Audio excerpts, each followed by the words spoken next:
ida de instancias tiene que ver correlativamente y va muy ligado al derecho a la tutela jurisdiccional efectiva que vendría a ser, por decirlo de esta manera, la isla y obviamente con ello al debido proceso.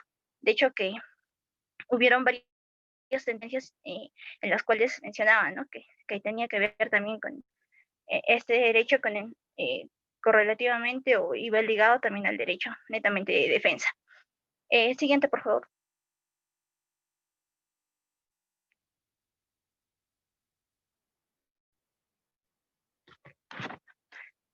Ya bueno, los medios impugnatorios. Tenemos que entender que existen en cuanto a medios impugnatorios intraproceso y medios impugnatorios extraproceso, ¿no? Respecto a los medios impugnatorios intraproceso, vamos a tener netamente a los recursos y a los remedios. ¿Cuándo nos referimos o cuándo estamos frente a un recurso? Nos vamos a encontrar frente a un recurso cuando nos vamos a tener una naturaleza o se va a seguir se va a apelar en este caso, por decirlo, o va a ser revisado esto mediante una resolución. Pongamos el ejemplo ya de resolución, ya sea en el caso ya de autos o en el caso de sentencias, por ejemplo, el recurso de apelación, que es lo que ve, tanto como autos como las sentencias, ¿no? O el recurso de casación, que es lo que va a haber, pues también una determinada resolución, ¿no? Pero esto ya va a ser una resolución de segunda instancia, ¿no? Pero los remedios es todo lo contrario a los recursos, ¿no? Van a ver todo aquello, pero los cuales no tengan que ver netamente con la resolución, ¿no? En este caso se podría pedir, por ejemplo, una nulidad de, una nulidad de notificación, una nulidad de acta, ¿no? Creo una nulidad de resolución, una nulidad de acta. Los extraprocesos no vienen netamente en el proceso en sí, ¿no? Sino que, por decirlo de esta manera, van separados, ¿no? Se podría presentar quizá un habeas corpus o también eh, se encontraría también el recurso de revisión dentro de este, ¿no? Siguiente, por favor.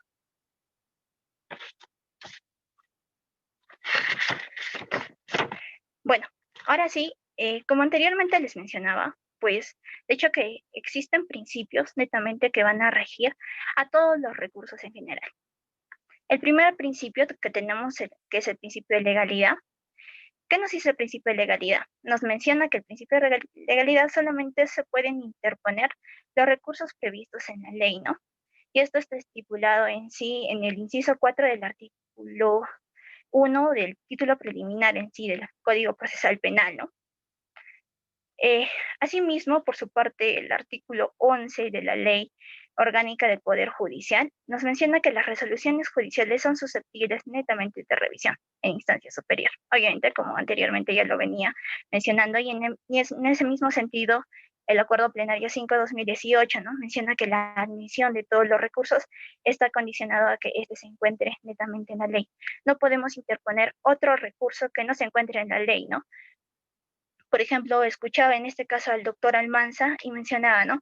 No podemos interponer un recurso que se encuentre en España, a nuestro Estado peruano. ¿Por qué? Porque evidentemente no se encuentra en nuestra legislación, ¿no? El siguiente principio que tenemos es el principio de formalidad. ¿Qué nos dice el principio de formalidad? Pues el principio de formalidad nos dice que los recursos deben de ejercitarse con la conformidad al procedimiento previsto en los códigos, ¿no? No se puede establecer otro procedimiento o no se puede realizar con otro procedimiento distinto al mismo, ¿no? Solamente con este. Y con todas las formalidades, ya sea de tiempo, de lugar, ¿no? En cuanto al tiempo, pues tiene que estar referido netamente con los plazos procesales. Respecto a ello, el artículo 414 de nuestro Código Procesal Penal establece los plazos en los cuales se van a presentar los medios impugnatorios, ¿no? Dando a la casación 10 días, a la apelación de sentencias, ojo, sentencias 5 días, a la apelación de autos 3 días, a la queja 3 días y a la reposición 2 días. Asimismo, se tiene que establecer o se tiene que presentar el medio impugnatorio en el lugar, ¿no?, pertinente. en el cual, bueno, en el lugar pertinente. Respecto a ello, el artículo 405 de nuestro Código Procesal Penal menciona que se debe interponer en el lugar donde se emitió, en este caso, la resolución impugnada, ¿no? Para que ésta pueda, en todo caso, correr su traslado, ¿no? A la sala superior. Asimismo, se tiene que observar el modo en el cual se interpone, que es netamente la comunicación mediante el cual el impugnante o sujeto legitimado manifiesta la voluntad, ¿no?, de impugnar el agravio. ¿Y quién es el sujeto legitimado para poder interponer, en este caso, cualquier tipo de recurso? Pues netamente es el agraviado, ¿no? O quien ha sufrido un determinado agravio frente a la resolución dada por el ACUA, ¿no?, en primera instancia. Y está facultado para poder interponer cualquiera de estos recursos, ¿no? Posteriormente a ello tenemos el principio de unidad. ¿Qué nos dice el principio de unidad? Que cada resolución en sí eh, va a tolerar, por así decirlo, un solo carril de impugnación y no varios. Es decir, que estos deben ser idóneos y jurisdiccionalmente posibles, ¿no? Idóneos por la adecuación del recurso sobre la propia resolución, ¿no? Puede existir una idoneidad genérica o una idoneidad específica. La idoneidad específica, por ejemplo, nos referiríamos mm, eh, específica, por ejemplo, en el caso de la construcción del actor civil, ¿no? En el caso de la idoneidad genérica nos referiríamos, por ejemplo, en el caso del recurso de reposición, ¿no?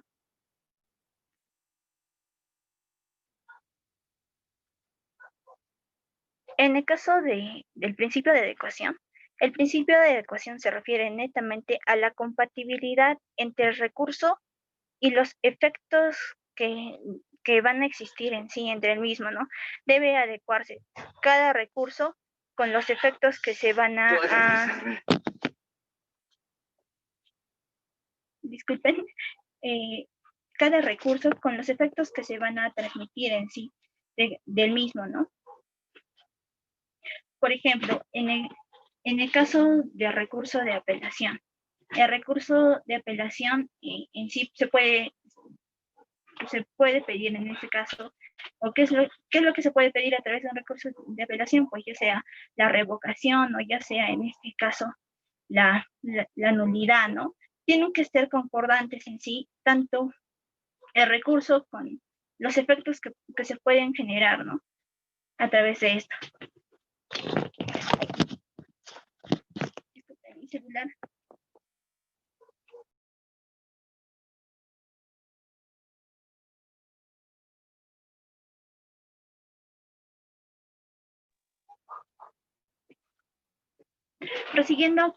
Prosiguiendo con los principios, tenemos con posterioridad al principio de trascendencia. El principio de trascendencia, ya como anteriormente les dije, tiene que ver netamente con quién interpone el agravio. ¿Quién puede interponer en este caso el recurso? Solamente es netamente el agraviado, ¿no? El agraviado, ya sea por un error o por un vicio que haya suscitado en sí en una decisión, ¿no?, anteriormente, ya sea en este caso por el agua. El principio pro recurso. ¿A qué se refiere en sí el principio pro recurso? El principio pro recurso en nuestro ambiente jurídico pues tiene doble aplicación. Primero, en la observancia del legislativo, ¿no? Para que no incluyan en sí presupuestos complejos. ¿Por qué para que no incluyan presupuestos complejos? Pues para que fácilmente puedan acceder en este caso al medio impugnatorio, ¿no?, con mucha mayor facilidad. Y también la observancia del órgano jurisdiccional al calificar en este caso, ¿no?, cada uno de los medios impugnatorios. ¿Por qué? Porque si existiese en este caso también una rigurosa, por así decirlo, ¿no?, una rigurosa calificación, o si es que el órgano jurisdiccional pusiera trabas, por así decirlo, para poder interponer el recurso de cualquier recurso en sí, pues de hecho que sería muy escaso las veces que pudiesen acudir, ¿no? Para poder entender, aplica cualquier medio impugnatorio, ¿no? O en este caso se afectaría muchos de los derechos fundamentales también. Posteriormente tenemos al principio de reforma en peor. ¿Qué nos dice la reforma en peor? Pues nos dice, la reforma en peor nos dice que no se puede empeorar una determinada situación, ¿no? En segunda instancia. Es decir, por ejemplo, si yo soy si yo he sido condenada, digamos, ¿no? En primera instancia, entonces yo acudo a segunda instancia, no sé, digamos que existió un error impacto. Acudo a segunda instancia y yo tenía un inicio en primera instancia, no sé, me pusieron 7 años de pena privativa de libertad. He cometido homicidio, sí, según dicen, ¿no? Ya, acudo a segunda instancia y en segunda instancia, pues, ya no me ponen 7 años, sino me dicen, no, hemos calificado efectivamente y no te mereces 7 años, te mereces 10 años. Eso es lo que está prohibido, ¿no? O sea, para que yo pueda acudir en este caso a segunda instancia, bueno, es lo que está prohibido, como decía, ¿no? No podrían empeorar en este caso mi situación. Se supone que yo estoy yendo a segunda instancia, ¿para qué? Para poder conseguir quizá una mejor situación, ya sea para que me absuelvan o ya sea quizá para, no sé, poder quizá rebajar más mis años o ver quizá que ha existido una mala tipificación, dependiendo, ¿no? Pero no voy para que me empeore la situación. Es por eso que está prohibido este principio, ¿no? De reforma en peor. No pueden empeorarte la situación en la cual tú habías ido. Pero este principio de reforma en peor solamente es aplicable para todas aquellas personas, ¿no? Que interponen un determinado medio impugnatorio, ¿no? Medio impugnatorio. Y por último tenemos el principio de inmediación. El principio de inmediación va a intentar que el tribunal reciba una impresión directamente de los hechos y de las personas. Toda vez que, por ejemplo, en el caso de recursos de apelación, pues también se pueden valorar medios probatorios, ¿no? Claro, en determinados casos, sí, en determinados casos. Pero de hecho que el principio de inmediación va a requerir necesariamente ello, ¿no? La impresión directamente entre los hechos y las personas que van a regir cada uno de estos, ¿no? Respecto a los alcances, la casación 2738 de 2014 nos mencionaba que la actividad probatoria debe tener necesaria licencia de juez, el cual va a ser encargado de pronunciarse a través de la sentencia previa valoración, obviamente, ¿no? Los de prueba que se van a desarrollar.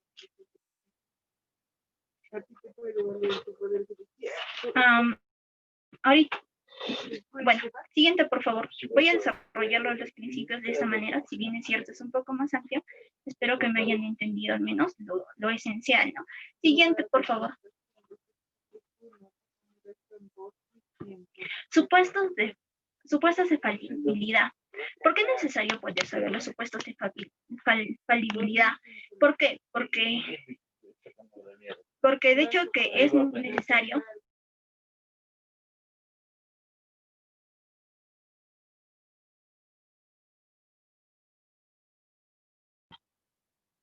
disculpen, respecto a los supuestos de falibilidad, de hecho que se basa netamente en que cualquier órgano de primera instancia puede cometer cualquier tipo de error, pueden cometer errores, así que al examinarlo un órgano superior o ya sea un órgano del mismo grado, porque tenemos diferentes tipos. En el caso de recursos de revisión del mismo grado y en los demás, pues un órgano superior. Pues de hecho, ¿qué es lo que se va a cuestionar? una falibilidad en sí de los propios recursos, ¿no? Entonces, ¿qué supuestos de falibilidad podemos tener? Tenemos falibilidad en cuanto a los vicios y en cuanto a los errores, ¿no? En cuanto a los errores, tenemos dos tipos de errores. Tenemos impacto e injure. Los errores impacto tienen que ver en sí con los problemas netamente de la subsunción o errores, en este caso, normativos, ¿no? Mm, mm, mm. No, disculpen. Los errores impacto tienen que ver netamente disculpen, los errores impacto tienen que ver netamente en sí con los hechos, ¿no? En los cuales, con los hechos que de hecho que pueden ser cuestionados en segunda instancia, ¿no? Por ejemplo, se puede presentar un recurso de apelación señalando de que no ha existido una adecuada valoración de determinados medios probatorios, ¿no? O en este caso, el ACUO no ha valorado de manera adecuada determinados hechos, o puede haber existido en este caso hechos falsos, ¿no? Por ejemplo, en el transcurso del juicio oral se está imputando en este caso el delito, digamos, de robo. La acusación también ha sido por robo, obviamente.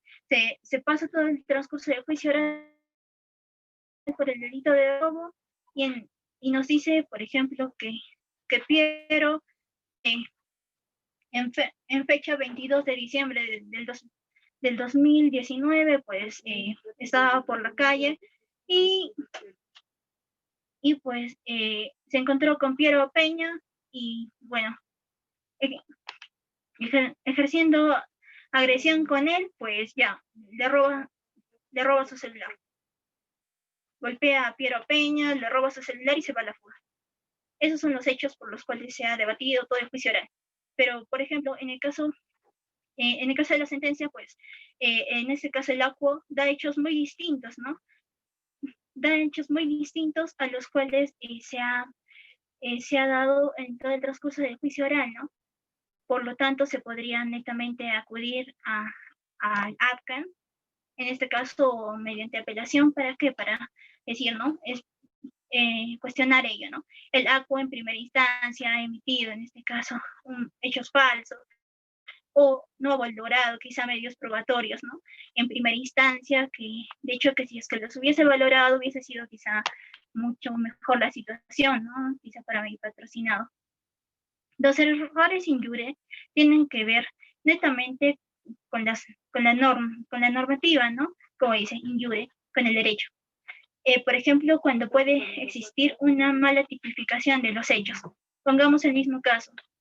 Se está hallando, ya, el mismo caso de robo que estábamos mencionando anteriormente.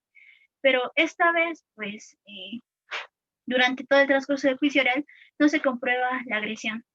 Recordemos que para el delito de robo es necesario en sí, y el tipo exige que exista agresión, ya sea contra la persona o ya sea contra el objeto. Ya. Pero en este caso en concreto, pues no ha existido agresión. Se pasa todo juicio oral y posteriormente termina, el juez valora, emite su sentencia y dice, robo. En ese caso se puede acudir también, ¿no? Mediante ya sea un recurso de apelación, ¿no? Mencionando, efectivamente, pues no puede existir en este caso un delito de robo, o en el acto no subsumido o no, porque no se ha podido subsumir en este caso el delito, ¿no? De manera adecuada. ¿Por qué? Porque no sería robo, sino sería hurto, ¿no? Claro, dependiendo si es que supera la remuneración mínima vital. Pero supongamos que su celular valía, no sé, 2.000 soles, así que normal, ¿no? Superaba. En este caso, de hecho que se vería ello, ¿no? Y se podría acudir de manera normal, ¿no? Mediante un recurso de apelación, argumentando ello, ¿no?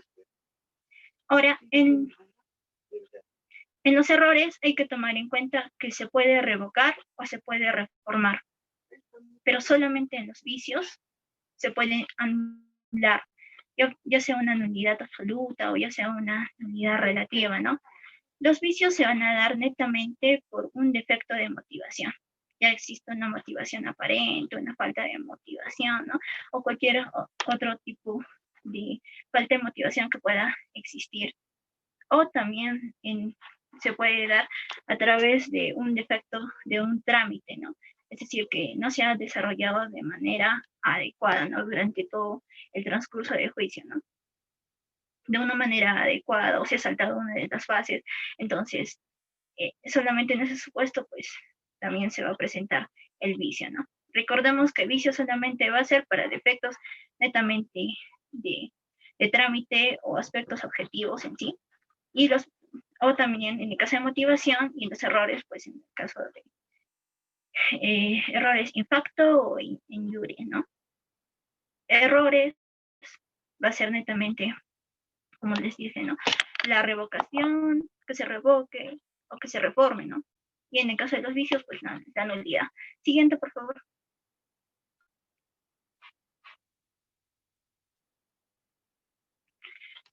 Ahora vamos a ir netamente al tema que nos ha tratado, que nos ha venido hoy día a tratar.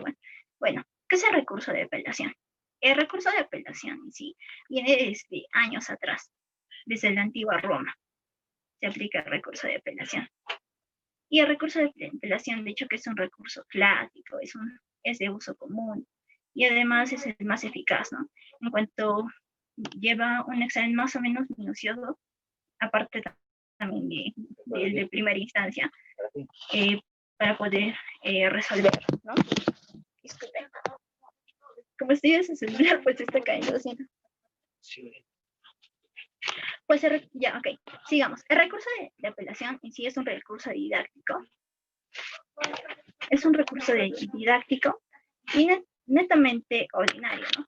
Porque las decisiones cuestionadas son amplias y van a estar sujetas netamente a los agravios que se van a presentar, ¿no? Por ejemplo, anteriormente ya habíamos visto los tipos de errores. Y esos van a ser netamente los agravios que se pueden presentar en el caso de un recurso de apelación, ¿no? Podemos presentar agravios en cuanto a errores injure, impacto, o en cuanto a los vicios, ¿no? Asimismo, el recurso de apelación permite revalorar el material probatorio. En determinados casos, sí, lo vamos a pasar a desarrollar. Con posterioridad, ¿en qué casos? ¿No? Porque en sí, bueno, el artículo 22, inciso 2, admite, ¿no? Que se pueden, en segunda instancia, poder admitir en sí medios probatorios, ¿no? Pero no solamente en determinados. Con posterioridad ya lo pasaremos a desarrollar. Respecto al efecto, bueno, respecto a la apelación, esta contiene un efecto evolutivo, porque en sí tiene un reexamen de la resolución por un órgano, en este caso, superior, ¿no? Por ejemplo, en este caso, el artículo 417 de nuestro Código Procesal Penal señala claramente, ¿no? En el caso de las resoluciones o decisiones emitidas, ya sea por el juez de investigación preparatoria, por el juez unipersonal o por los juzgados colegiados, el competente para resolver en segunda instancia nos dice que es en sí la sala penal, ¿no? En el caso de los juzgados de paz letrados, pues el competente es el juzgado unipersonal. Siguiente, por favor. Respecto al modelo de apelación en sí que tenemos, es un modelo dual. Es decir, que va a tender a cuestionar tanto autos como en el caso de sentencias. En este sentido, pues como anteriormente les mencionaba, el artículo 22, inciso 2, en el caso de las sentencias, pues permite, ¿no?, que se admitan medios de prueba que para los cuales pueda ser valorado, siempre y cuando se trate, ¿no?, sobre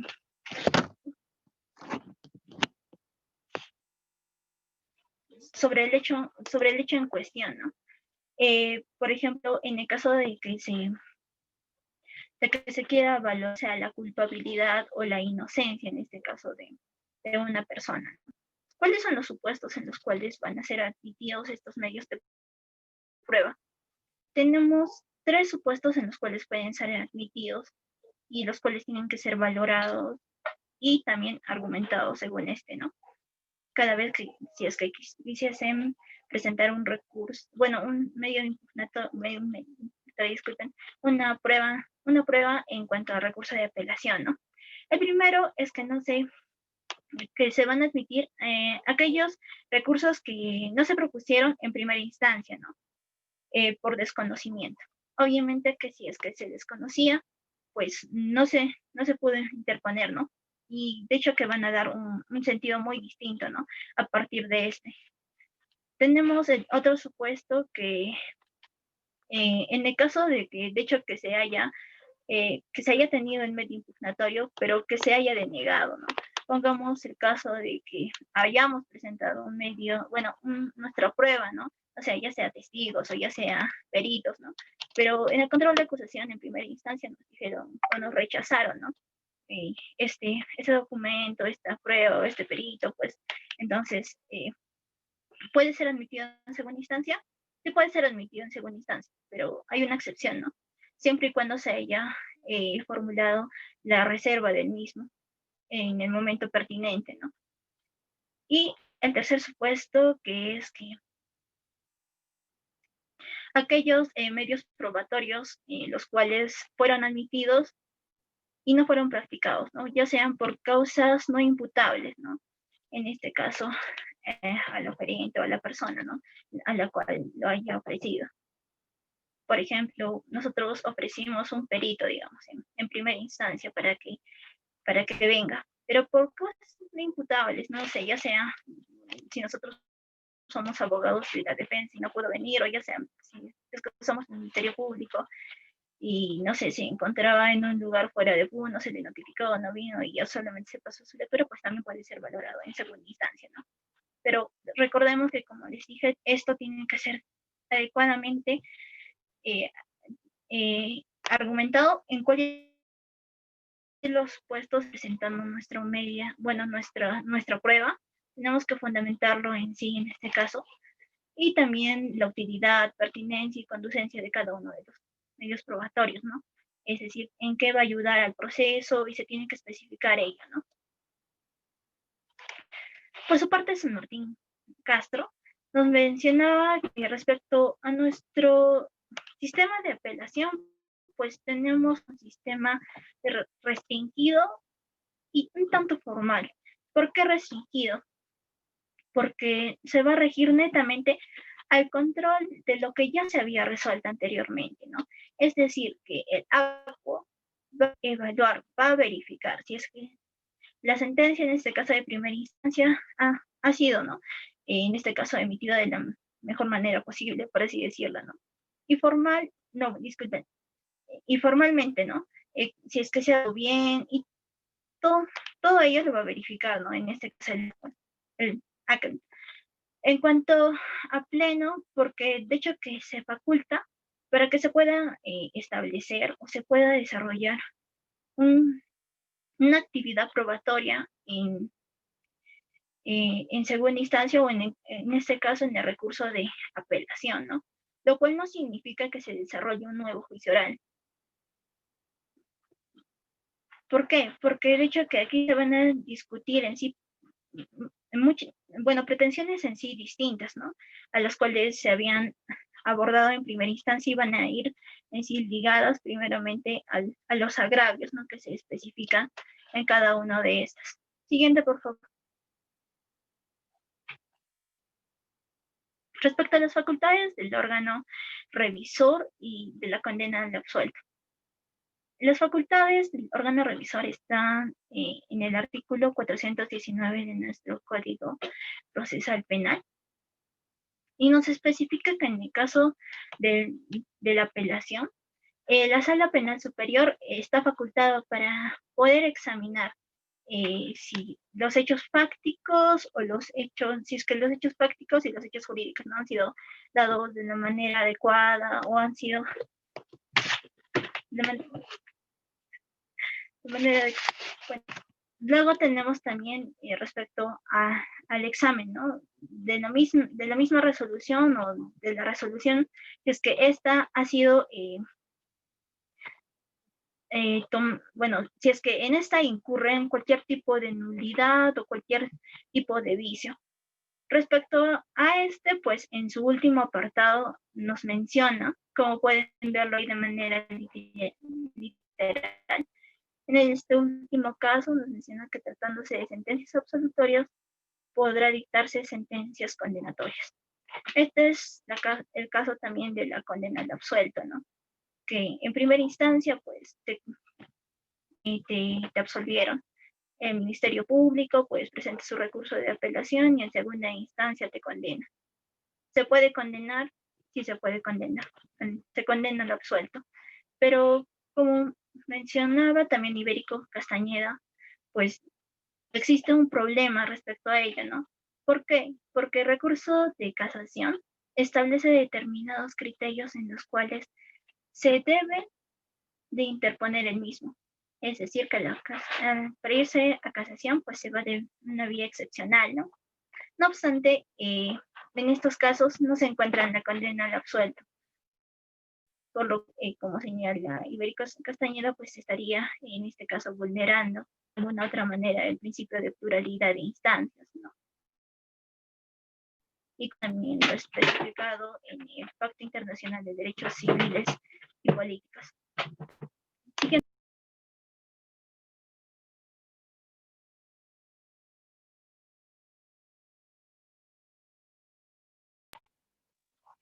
Respecto a la actividad probatoria en apelación. Respecto a la actividad probatoria en sí, tenemos 4 fases: el ofrecimiento, la admisión, la actuación y en cuanto a la valoración. Respecto al ofrecimiento, pues el inciso 3 del artículo 420 de nuestro Código Procesal Penal nos menciona de que antes de que se notifique en sí el decreto que va a señalar tanto el día y la hora para la audiencia de apelación, se puede presentar en este caso prueba documental. O también, ¿no? O que se agregue en este caso algún medio probatorio netamente para la actuación procesal, ¿no? En ese mismo sentido, el artículo 422 admite los siguientes medios de prueba, como ya anteriormente los mencioné, ¿no? Recordemos primero el que, de hecho, que el que fue propuesto, pero no fue admitido. Entonces, se puede, siempre y cuando se haya presentado la reserva.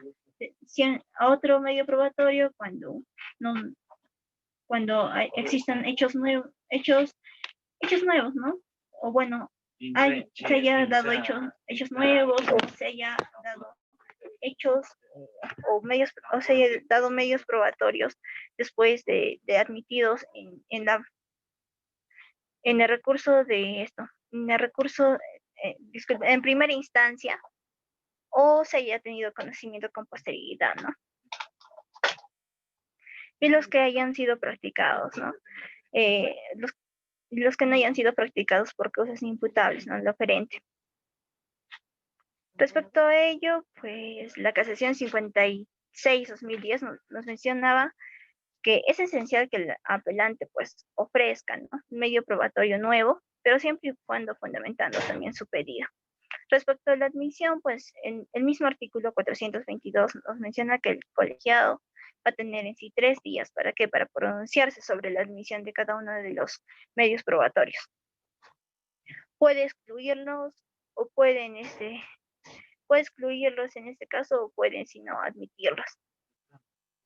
Va a excluir aquellos medios probatorios los cuales no sean pertinentes o sean sobreabundantes, ¿no? Por ejemplo, sobre un mismo hecho, pues de hecho que existen demasiados medios probatorios, ¿no? Sigamos en el ejemplo de que Piero, pues, robó a Piero Peña. Entonces, supongamos que existen muchos medios probatorios o en los cuales no sé, se compruebe, ¿no?, la agresión por parte de Piero Vilches a Piero Peña, ¿no?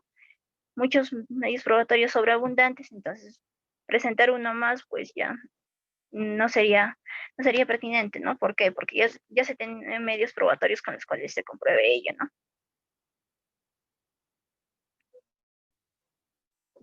Respecto a la actuación, pues el Código Procesal Penal en su artículo 424 nos refiere en que la actuación de pruebas admitidas tienen que regirse netamente también en las reglas del juicio oral, ¿no? En este caso, al de primera instancia. Es decir, que igual, ¿no? Va a haber un interrogatorio, va a haber un contrainterrogatorio, ¿no? El cual es obligatorio netamente.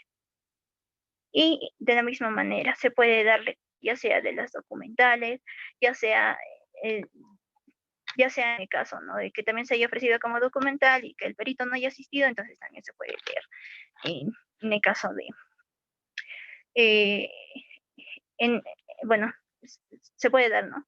Posteriormente, respecto a la valoración, pues solamente el juez va a tener que valorar todos los hechos, bueno, todos los medios probatorios actuados en sí durante el transcurso, ¿no? De esta audiencia. Solamente puede valorar ellos, ¿no? Más bien aquellos medios probatorios que se va, por ejemplo, por ejemplo, el juez de primera instancia le dio un valor distinto, pues respecto a ellos no pueden ser cuestionados, salvo excepciones en los cuales salvo excepciones en los cuales haya sido cuestionado ese medio probatorio y en segunda instancia haya sido actuado, ¿no? Por ejemplo, puede haber el caso en los cuales en primera instancia, pues, no se haya valorado, ¿no? No sé, la declaración de Juanita Pérez, que vio a Piero Vilches como es que, no sé, eh, tenía una agresión o golpeaba, en este caso, a Piero Peña. Y en segunda instancia, pues, a, a la misma persona que era la testigo, pues no acude en este caso, ¿no? A segunda instancia. Pero en ese mismo sentido, no se puede, el juez, el AFCAN tiene que seguir, ¿no? La misma línea de juez de primera instancia y valorarlo también de esa misma manera. El proceso o el procedimiento en sí para el curso, en este caso de apelación, bueno, el recurso de apelación de sentencia y de auto en sí es un tanto distinto, ¿no? Distinto porque en el caso de las audiencias en las audiencias de auto, si bien es cierto, van a tener una bueno, van a variar en sí también, bueno, en cuanto a en cuanto a los plazos y en cuanto también en determinación, ¿no? A los medios probatorios respecto a la actividad probatoria en sí, ¿no? ¿Por qué? Porque no va a haber en sí en la audiencia de apelación de auto netamente una valoración en sí probatoria, como se desarrolla en sí en las audiencias de apelación netamente de sentencias, ¿no? Respecto a la apelación de auto. Una vez ingresado en este caso el escrito de apelación, pues se otorga un plazo de 5 días. ¿Y el juez para qué? Para correr traslado. Se corre traslado a todas las partes procesales y posteriormente a ello, en cuanto al trámite, ¿no? Posteriormente a ello, pues vencido el plazo, pues se puede declarar admisible o también inadmisible, en el caso de la apelación de autos. Si es que no se declara inadmisible, se prosigue el proceso y se fija fecha y hora en este caso, pero en una audiencia de apelación. Se notifica en este caso, eh, se notifica a las partes, ¿no? Pero antes de eso, pues, antes, antes de eso, pues, antes de esta notificación netamente, pues, todos los sujetos procesales pueden presentar, en este caso, medios, medios probatorios o documentales, ¿no? Con los cuales se puede alegar, ¿no? En este caso, el auto, el cual igual pues, va a ser admitido con las mismas, bueno, va a ser admitido, ¿no? Con las mismas pruebas o con las mismas reglas que anteriormente ya se mencionó. Y posteriormente a ello, pues se fija audiencia de apelación. En esta tienen que concurrir necesariamente la persona que ha interpuesto el recurso de apelación. ¿Por qué? Porque es que no incurre en la audiencia, pues de hecho que se da por inadmitido, ¿no? El recurso de apelación, así que es necesario y es obligatorio que la persona que haya interpuesto su recurso de apelación, pues asista en sí a la audiencia, ¿no? Tienen que estar también todos los demás sujetos procesales, pero de obligatorio, como les dije, la persona que interpuso netamente la apelación.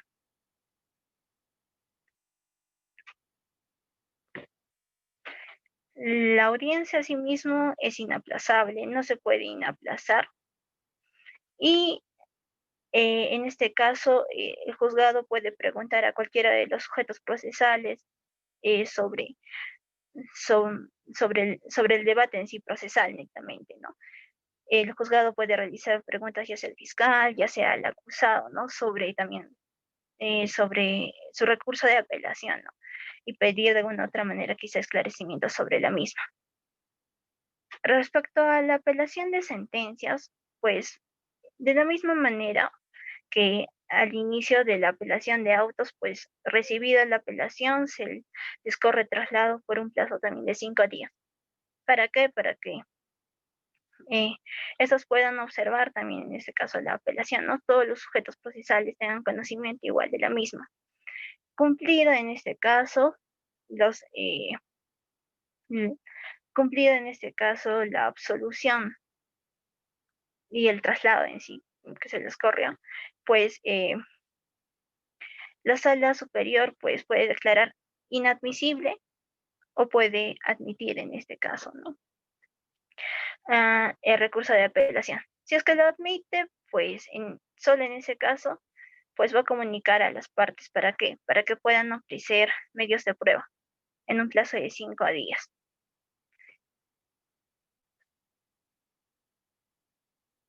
Posteriormente a ello, pues posteriormente a ello se puede declarar admisible o inadmisible, en este caso, las pruebas presentadas. Anteriormente ya les hablé sobre las pruebas y en qué supuestos se van a presentar en sí las pruebas, de que se tienen que motivar, si se tienen que motivarse igual, ¿no? Su pertinencia, su utilidad, su conducencia, especificar en cuál de los tres supuestos, en este caso, de admisión de actividad probatoria en cuanto a la apelación se encuentra, ¿no? Posteriormente a ello, como les mencionaba, el juzgado puede admitir o puede, en todo caso, pues denegar la prueba, ¿no?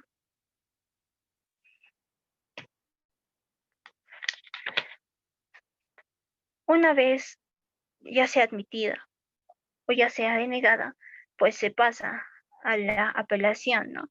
A la audiencia de apelación en sí, netamente. La audiencia de apelación, pues tienen que observarse todas las normas netamente preestablecidas para el juicio oral. Y en esta tiene que existir un debate, ¿no? Netamente. Tanto por la parte del Ministerio Público, ya sea por la parte del abogado de defensa, si es que presentó igual, ¿no? Si es que presentó su recurso de apelación en cuanto a la reparación civil, pues el actor civil, ¿no? Dependiendo ello se pasará en sí a la interrogación netamente de de los imputados, de los testigos, peritos, igual, ¿no? Como en el caso de juicio oral, pues se les evaluaría, ¿no? Eh, Posteriormente a ello, pues una vez terminada todo esto de la actividad probatoria, pues culminado todo el acto de pruebas, el juzgado va a otorgar en este caso un determinado plazo, ¿no? Para que cada una de las partes pueda establecer en este caso eh, una determinada alegación, ¿no?, sobre el hecho concreto y finalizando, ¿no?, con su pretensión impugnatoria. El juzgado, al terminar esto, pues va a tener un plazo de 10 días. ¿Para qué? Para poderse pronunciar, ¿no?, y emitir sentencia. Y si es que se tratase de un proceso inmediato, va a tener un plazo de 3 días, ¿no?, para poder en sí emitir también la sentencia. Bueno, chicos, eso es todo y muchas gracias por su atención.